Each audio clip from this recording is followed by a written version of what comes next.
Okay, guys, welcome back to All Nerd Everything. I'm Craig, and I hope you guys enjoyed your new year. Welcome to 2025, my first official video of 2025. I wanted to discuss my most anticipated films of 2025, my top 10. Now, I'm pretty sure there will be some more to go, some more that will be added to this list, but for now, these are the films I'm most excited about since it is a new year. These films have either been postponed or since they've been announced, I've been very excited about, or even if I just heard about it just by watching the trailer, it has me excited. So starting off with number 10, you have Bad Guys 2. Now I haven't seen the first one since it came out. It's been a while, but I need to revisit that. I thought it was a really great film. And Bad Guys 2, they're reformed and they're good now, except they're kind of forced to go back into their old life a new when a new set of bad guys come in, and it seems like it's going to be an all woman bad guys thing, and they ask them for their help on a heist, so they come out of retirement to help them out, but it seems like that they're going to betray them. That's the vibe I'm getting, is that they're going to betray them, go back to realizing that, the bad guy life, that stuff was cool, but we're reformed now. They're gonna have to try to find a way to stop them. That's the vibe that I was getting just from the trailer. But the ensemble cast, great as always. I need to go back and revisit the first one because I thoroughly enjoyed it. But yeah, I can't wait for Bad Guys 2. So the next one, number 9, and that's Mickey 17. Now, this is starring Robert Pattinson. It's a sci-fi film, and it's about doppelgangers and cloning. And I don't know the exact details, but I do know this was supposed to come out last year. And I believe because of the writer's strike, they postponed it to this year. I believe that was the reason. I'm not sure. Correct me if I'm wrong. But Robert Pattinson, he's been on the roll the past few years, and a lot of people will assume that just because he was in Twilight, that the dude couldn't act, and he's proven everyone wrong with The Lighthouse, The Batman, The Good Time. Uh, Unfortunately, Tenet, not on his part. I have not seen the film. It doesn't even seem interesting because if the actors don't even understand what the movie is about, then it just doesn't seem interesting for me to watch. But I heard the acting performances were great, so I'll take everyone's word for it. But Mickey 17, I love sci-fi. It's one of my favorite genres. So I can't wait to see what this has to offer. And I believe the same guy that directed Parasite directed Mickey 17. If I'm wrong, correct me on that. Correct me if I'm wrong on that. But I believe that's right. But Mickey 17, they just swapped the dates with Ryan Coogler's Sinners, which I wasn't too happy about. So Sinners is now coming out in April instead of March, and Mickey 17 is now coming out March 7th. So I guess it's an appropriate time. I guess it makes sense, but I would have preferred if they would have kept the original date. But I can't wait to see what this film has to offer. So number 9 is Mickey 17. Number 8 is a sequel, and it is 28 years later. Now I have not seen the original. I have not seen the original 28 Days Later, or Killing Murphy, or 28 Weeks Later, and I need to get those out the way. I need to watch those immediately before this film comes out, because the trailer had me so hooked from the moment I watched it. Even from the countdown voice that you hear the woman talking about, that you hear the woman narrating throughout the film, really got me amped up and even emotionally invested in the story of what's going to happen to these characters. I don't know if it's going to be directly linked to the previous two films, but I need to see this before this. I need to see the original two films. Sorry guys, my allergies is fucking up. It's really cold in my room, but yeah, I need to watch the original two films before this comes out because Aaron Taylor Johnson is also in this film. Really great actor. So yeah, 28 years later, horror is probably my second favorite genre after sci-fi. So I'm excited. So I can't wait. Number seven, you have Ballerina. That this takes place during the events of John Wick Chapter 3, and it's starring Anna de Armas, Anna de Armas, and I'm excited to see more details about around the John Wick lore and specifically characters surrounding him because we've been so invested in him and his story that I would like to see what was going on with, certain other characters and, just the room and what that story was all about. So I'm very excited. I think this is Ana de Armas's like first like big action film. And it's funny because Jenna Ortega actually said that we need more original action films for, you know, female leads. And even though this isn't original, it's a spin-off to John Wick. I do agree with her, but I am still going to support this film either way because we need to prove that women can sell big action films. So I'm excited for this and I can't wait. Number six, next up, number six, Marvel's Thunderbolts. Now, immediately when this was announced, I didn't really care because I've been taking a break from Marvel for the past couple of years. After Guardians 3, I was just like, okay, that's enough. I'm done. I call it quits. I watched the first episode of Moon Knight, didn't finish it at all. Haven't seen She-Hulk. Let's see. Haven't seen What If season 2 or 3. What else am I missing out on? I believe that haven't seen the Marvels just because I was supporting the writers actor strike and I didn't want to really I didn't really want to watch anything pertaining to the business, the industry until the writers strike was over. So, and plus I heard that movie wasn't even that good to begin with in the first place. I mean, a musical in a Marvel movie, God, it that just Marvel has had a lot of misses lately, but this has rejuvenated the trailer has rejuvenated my excitement about Marvel. And this might be the last time we see Sebastian Stan as Bucky. It's been hinted at, a lot of fans are speculating that Bucky might die in this film. I don't know that for sure, but this film looks I mean, amazing. The team dynamic, it seems like it works really well, and I love the poster to this film.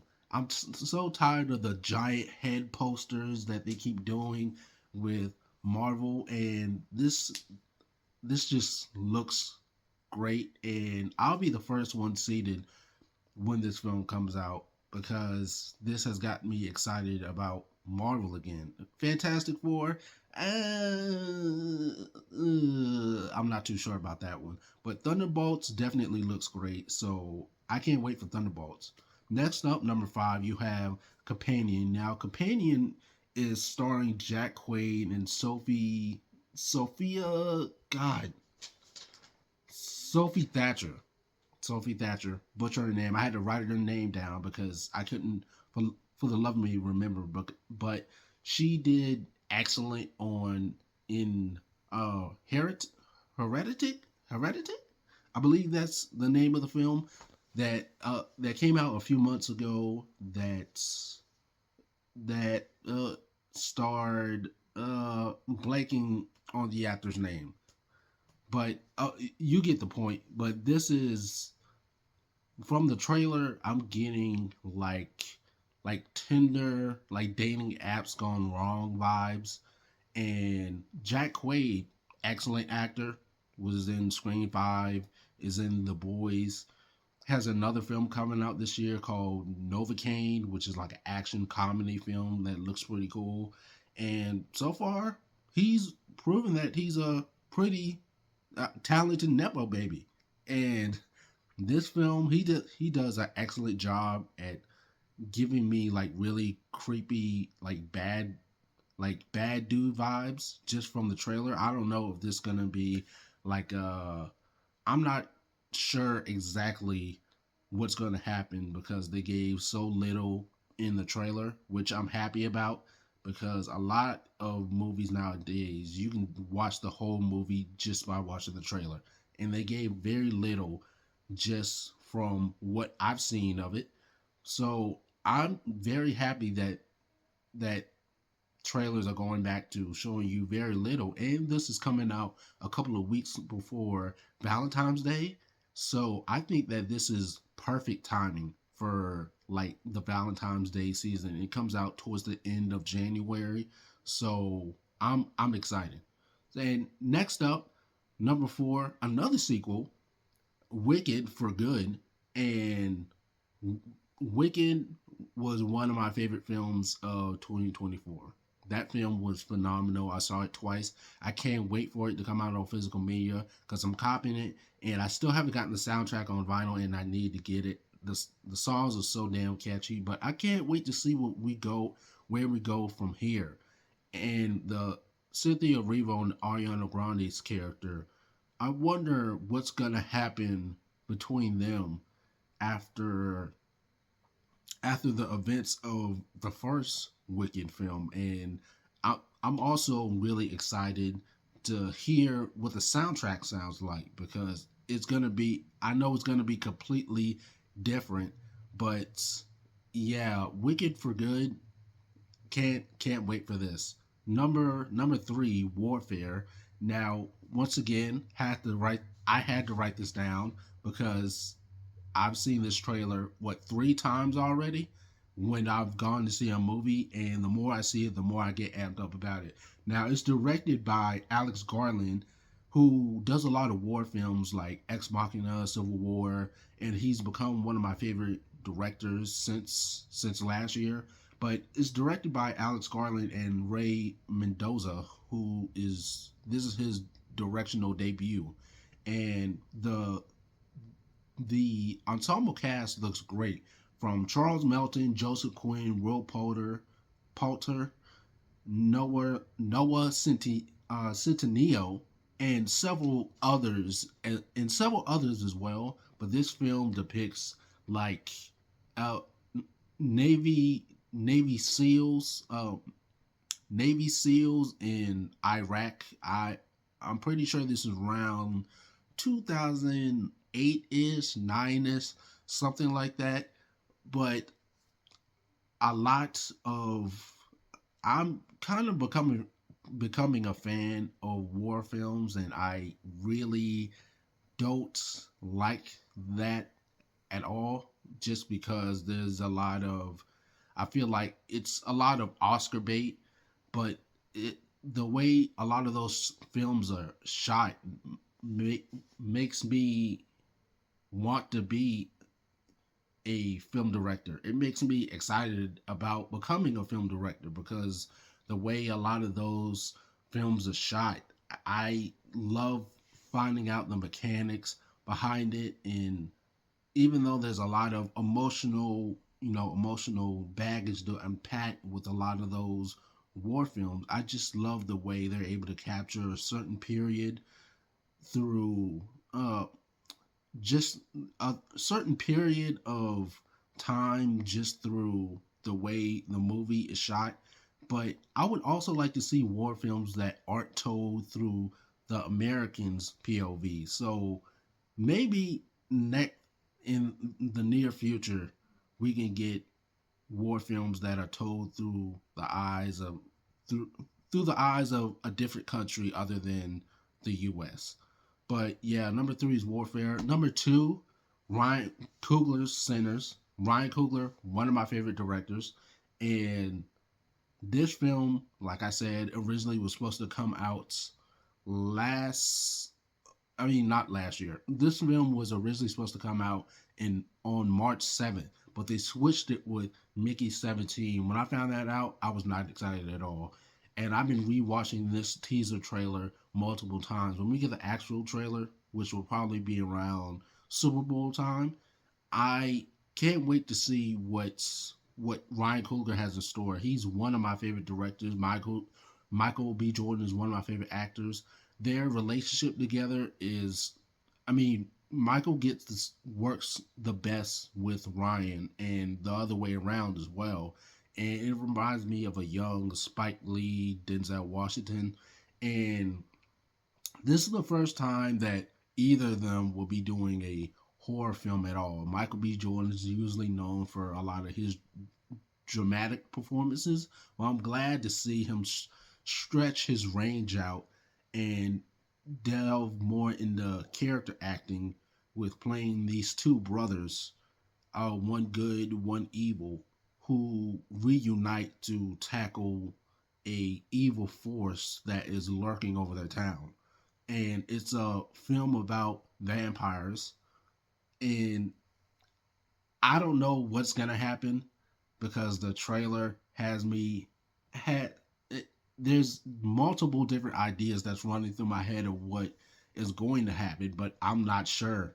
But April could not come anytime sooner, and it I'm just very excited about this film. So number two is Sinners, and number one, of course, you guys already knew this. James Gunn's Superman.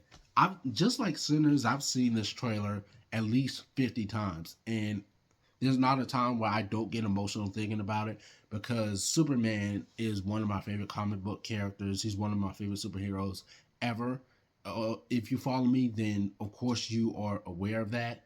But Superman has not had a proper film at all. He's depicted so badly in a lot of the live action films because a lot of people think that he his strength is the only thing his that he has and that makes him boring. But a lot of those people don't read any of his comics, so they don't know how to write them because they don't read any of the source material. So it's either, green kryptonite or, turn them evil. Or they're just retelling the same things that have been told in other Superman stories, which is kind of boring. Which is the only reason a lot of people think that he's boring is because you're not, you know, you're not making emotional stories to Superman. The A lot of the best Superman stories don't involve him punching people really hard. And I mean, one of the best Superman stories is Superman versus the Elite. What's so funny about Truth, Justice, and the American Way, uh, which was adapted into the animated film Superman versus the Elite. Superman for all seasons, Superman up in the sky. You don't always have to turn Superman evil or depower him to make the story interesting. I feel like that's kind of taking two steps backwards instead of forwards. And James Gunn, it seems like he knows what he's doing. I hate that bald cut on Guy Gardner. It looks so ridiculous. I think they could have used a younger actor for Guy Gardner. But I have no doubt in my mind that James Gunn knows what he's doing. And I'm glad they actually put the tights on him because a lot of people don't understand Superman is the reasoning behind the tights that they gave. I actually love James Gunn said he was convinced by David Cornsweet to put the tights on because he's an alien that can shoot lasers out of his eyes and can lift up a car, but he doesn't want kids to be scared of him, so he wears tights like a professional wrestler. And that's a genius reason as to why he wears them.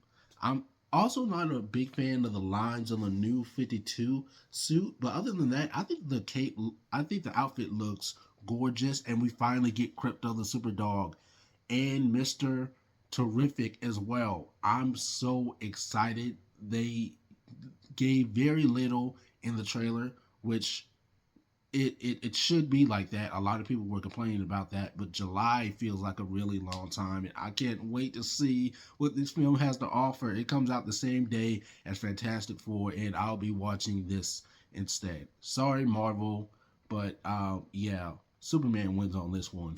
But yeah, that's my most anticipated films of 2025. Let me know what you guys think of my list. Is there any films that you guys are excited about for this year? Let me know in the comments. Until then, don't forget to like, share, comment, subscribe, and I'll see you guys in my next video.